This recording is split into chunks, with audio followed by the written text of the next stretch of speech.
ಶಾರದಾ ಶಾರದಾಂಭೋಜ ವದನಾ ವದನಾಂಬುಜೆ ಸರ್ವದಾ ಸರ್ವದಾಸ್ಮಾಕಂ ಸನ್ನಿಧಿಂ ಸನ್ನಿಧಿಂ ಕ್ರಿಯಾತ್.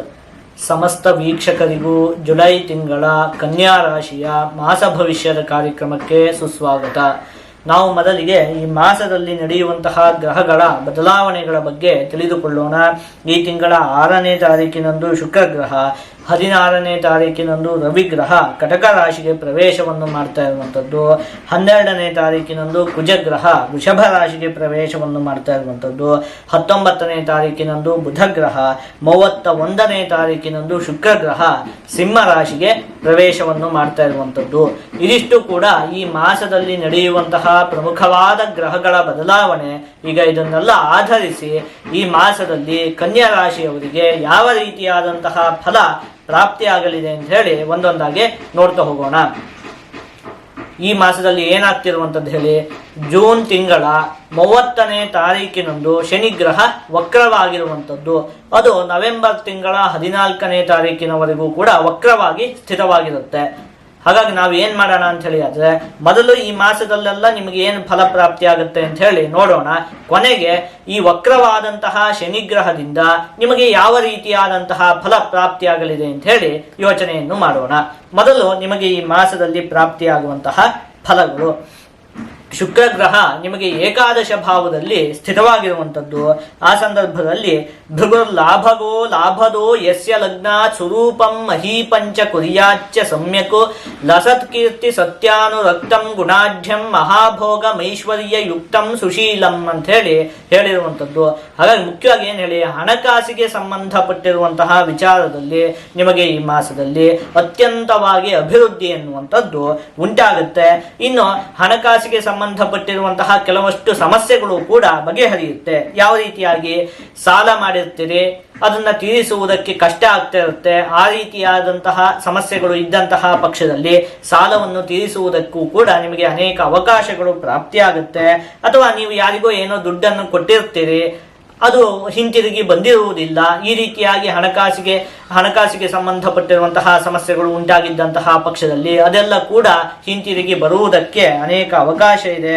ಅಥವಾ ನೀವು ಮಾಡುವಂತಹ ಉದ್ಯೋಗದಲ್ಲಿ ನಿಮಗೆ ವೇತನ ಅನ್ನುವಂಥದ್ದು, ಸಂಬಳ ಅನ್ನುವಂಥದ್ದು ಹೆಚ್ಚಾಗುತ್ತೆ. ಈ ರೀತಿಯಾಗಿ ಒಟ್ಟಲ್ಲಿ ಅನೇಕ ವಿಧವಾಗಿ ನಿಮಗೆ ಹಣಕಾಸಿಗೆ ಸಂಬಂಧಪಟ್ಟಿರುವಂತಹ ವಿಚಾರದಲ್ಲಿ ಅಭಿವೃದ್ಧಿ ಎನ್ನುವಂಥದ್ದು ಉಂಟಾಗುತ್ತೆ. ಇನ್ನು ಗತ ಮಾಸದಂತೆ ಈ ಮಾಸದಲ್ಲಿಯೂ ಕೂಡ ಉದ್ಯೋಗಕ್ಕೆ ಸಂಬಂಧಪಟ್ಟಿರುವಂತಹ ವಿಚಾರದಲ್ಲಿ ನಿಮಗೆ ಅಭಿವೃದ್ಧಿ ಉಂಟಾಗುವುದಕ್ಕೆ ಅನೇಕ ಅವಕಾಶ ಇದೆ. ಅಂದರೆ ಉದ್ಯೋಗದಲ್ಲಿ ಉನ್ನತವಾದ ಸ್ಥಾನಮಾನ ಪ್ರಾಪ್ತಿಯಾಗುವಂಥದ್ದು ಇರಬಹುದು. ಒಟ್ಟಲ್ಲಿ ನೀವು ಮಾಡ್ತಾ ಇರುವಂತಹ ಉದ್ಯೋಗದಲ್ಲಿ ನಿಮಗೆ ಈ ಮಾಸದಲ್ಲಿಯೂ ಕೂಡ ಅಭಿವೃದ್ಧಿ ಉಂಟಾಗುವುದಕ್ಕೆ ಅನೇಕ ಅವಕಾಶ ಇದೆ. ಇನ್ನು ಸಹೋದ್ಯೋಗಿಗಳ ಸಹಕಾರ ಪ್ರಾಪ್ತಿಯಾಗುತ್ತೆ. ಮತ್ತೆ ಸಹೋದ್ಯೋಗಿಗಳ ಜೊತೆಗೆ ಏನಾದರೂ ವೈಮನಸ್ಯಗಳೆಲ್ಲ ಉಂಟಾಗಿದ್ದಂತಹ ಪಕ್ಷದಲ್ಲಿ ಈ ಹಿಂದೆ ಅದೆಲ್ಲ ಪರಿಹಾರ ಆಗುವುದಕ್ಕೂ ಕೂಡ ಈ ಮಾಸದಲ್ಲಿ ಅತ್ಯಂತವಾಗಿ ಅವಕಾಶ ಇದೆ.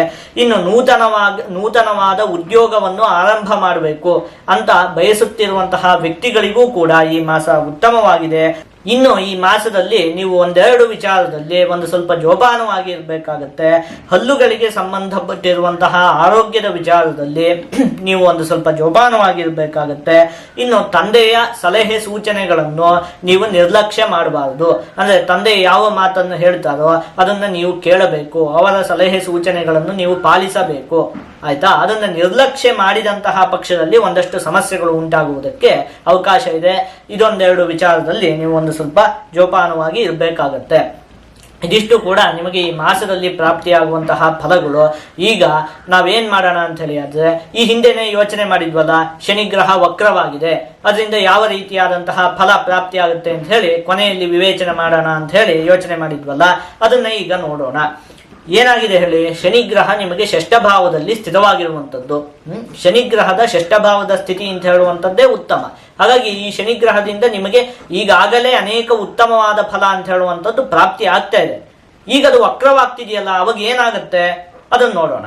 ವಕ್ರವಾದಂತಹ ಸಂದರ್ಭದಲ್ಲಿ ವಕ್ರಂಗತೋ ರುಚಿರ ರಶ್ಮಿ ಸಮೂಹ ಪೂರ್ಣ ನೀಚಾರಿ ಭಾಂಶ ಸಹಿತೋಪಿ ಭವೇತ್ಸ ಖೇಟಃ ವೀರ್ಯಾನ್ವಿತ ಅಂತ ಹೇಳಿರುವಂಥದ್ದು. ಅಂದ್ರೆ ವಕ್ರವಾದ ಗ್ರಹಕ್ಕೆ ಬಲ ಅನ್ನುವಂಥದ್ದು ಹೆಚ್ಚಾಗುತ್ತೆ. ಆ ಗ್ರಹ ಬಲಿಷ್ಠವಾಗುತ್ತೆ. ಅದಕ್ಕೆ ಬಲ ಹೆಚ್ಚಾದಂತಹ ಸಂದರ್ಭದಲ್ಲಿ, ಆ ಗ್ರಹ ಬಲಿಷ್ಠವಾದಂತಹ ಸಂದರ್ಭದಲ್ಲಿ ಏನಾಗುತ್ತೆ? ಏನ ಗ್ರಹೇಣ ಯತ್ ಪ್ರೋಕ್ತಂ ಅಶುಭಂ ವಾ ಶುಭಂ ಫಲಂ ಬಲೀಚೇತ್ಸ ಶುಭಂ ಪೂರ್ಣಂ ಅಶುಭಂ ದುರ್ಬಲೋ ಯದಿ. ಒಂದು ವೇಳೆ ಗ್ರಹವು ಬಲಿಷ್ಠವಾಗಿದ್ದಂತಹ ಪಕ್ಷದಲ್ಲಿ ಅದರಿಂದ ಎಲ್ಲವೂ ಕೂಡ ಶುಭ ಫಲವೇ ಪ್ರಾಪ್ತಿಯಾಗತ್ತೆ ಅಂತ ಹೇಳಿರುವಂಥದ್ದು. ಹಾಗಾದ್ರೆ ನಿಮ್ಗೆ ಈಗ ಏನಾಗುತ್ತೆ ಹೇಳಿ? ಈಗ ಶನಿಗ್ರಹದಿಂದ ಷಷ್ಠಭಾವದಲ್ಲಿ ಶನಿಗ್ರಹದ ಸ್ಥಿತಿ ಇರೋದ್ರಿಂದ ಈಗಾಗಲೇ ನಿಮಗೆ ಅದರಿಂದ ಉತ್ತಮವಾದ ಫಲ ಅಂತ ಹೇಳುವಂಥದ್ದು ಪ್ರಾಪ್ತಿ ಆಗ್ತಿತ್ತು. ಈಗ ಅದಕ್ಕೆ ಇನ್ನೂ ಕೂಡ ಅದು ಬಲಿಷ್ಠವಾಗಿರೋದ್ರಿಂದ ಆ ಎಲ್ಲ ಫಲವೂ ಕೂಡ ಇನ್ನೂ ಹೆಚ್ಚಾಗಿ ನಿಮಗೆ ಪ್ರಾಪ್ತಿ ಆಗುತ್ತೆ. ಅದು ಯಾವ ಫಲಗಳು ಅದನ್ನು ನೋಡ್ತಾ ಹೋಗೋಣ. ಧನ ಧಾನ್ಯಾಭಿವೃದ್ಧಿಂಚ ಬಂಧು ಸಂತೋಷಮಾನದಂ ಸ್ತ್ರೀ ಸೌಖ್ಯಂ ಗೃಹ ನಿರ್ಮಾಣಂ ಕುರ್ಯಾದ್ ರಿಪುಗತೆ ಶನೌ. ಮೊದಲನೇದಾಗಿ ಧನಧಾನ್ಯಾಭಿವೃದ್ಧಿಂಚ, ಹಣಕಾಸಿನ ವಿಚಾರದಲ್ಲಿ ನಿಮಗೆ ಅತ್ಯಂತ ಉತ್ತಮತೆ ಅಂತ ಹೇಳುವಂಥದ್ದು ಉಂಟಾಗುತ್ತೆ. ಬಂಧು ಸಂತೋಷಮಾನದಂ, ಬಂಧುಗಳಿಂದ ನಿಮಗೆ ಒಂದು ಸಂತೋಷ ಅಂತ ಹೇಳುವಂಥದ್ದು ಪ್ರಾಪ್ತಿಯಾಗುತ್ತೆ. ಅದಾದ್ಮೇಲೆ ಸ್ತ್ರೀ ಸೌಖ್ಯಂ, ಏನು ಹೇಳಿ, ಮುಖ್ಯವಾಗಿ ಪತ್ನಿಯ ಒಂದು ಸೌಖ್ಯ ಅಂತ ಹೇಳುವಂಥದ್ದು ಪ್ರಾಪ್ತಿಯಾಗುತ್ತೆ. ಗೃಹ ನಿರ್ಮಾಣಂ, ನೋಡಿ ಇದೊಂದು ಅತ್ಯಂತ ಮುಖ್ಯವಾದಂತಹ ವಿಷಯ, ಇಲ್ಲೂ ಕೂಡ ಹೇಳಿರುವಂಥದ್ದು. ಅಂದ್ರೆ ಮನೆಯನ್ನು ಕಟ್ಟುವಂತಹ ಒಂದಷ್ಟು ಸಂದರ್ಭಗಳು ನಿಮಗೆ ಉಂಟಾಗತ್ತೆ ಅಂತ. ಮತ್ತೆ ನಾನು ಅವತ್ತೇ ಯೋಚನೆ ಮಾಡಿದ್ದೀನಿ, ಏನ್ ಹೇಳಿ, ಈ ಬೃಹಸ್ಪತಿ ಗ್ರಹ ಹೇಗೂ ನಿಮಗೆ ನವಮ ಭಾವದಲ್ಲಿ ಸ್ಥಿತವಾಗಿರುವಂಥದ್ದು, ಆ ಸಂದರ್ಭದಲ್ಲಿಯೂ ಕೂಡ ಗೃಹ ಲಾಭವನ್ನು ಹೇಳಿರುವಂಥದ್ದು.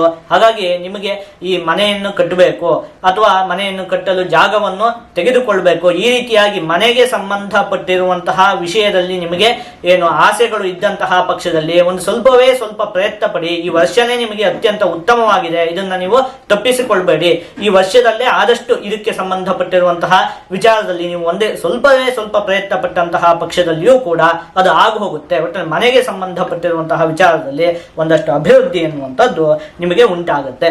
ಒಟ್ಟಲ್ಲಿ ಏನ್ ಹೇಳಿ, ಈ ಶನಿಗ್ರಹದಿಂದ ಇಲ್ಲಿವರೆಗೂ ನಿಮಗೆ ಉತ್ತಮವಾದ ಫಲವೇ ಪ್ರಾಪ್ತಿ ಆಗ್ತಿತ್ತು, ಅದು ಈಗ ಇನ್ನೂ ಒಂದು ಚೂರು ಹೆಚ್ಚಾಗಿ ಪ್ರಾಪ್ತಿ ಆಗುತ್ತೆ.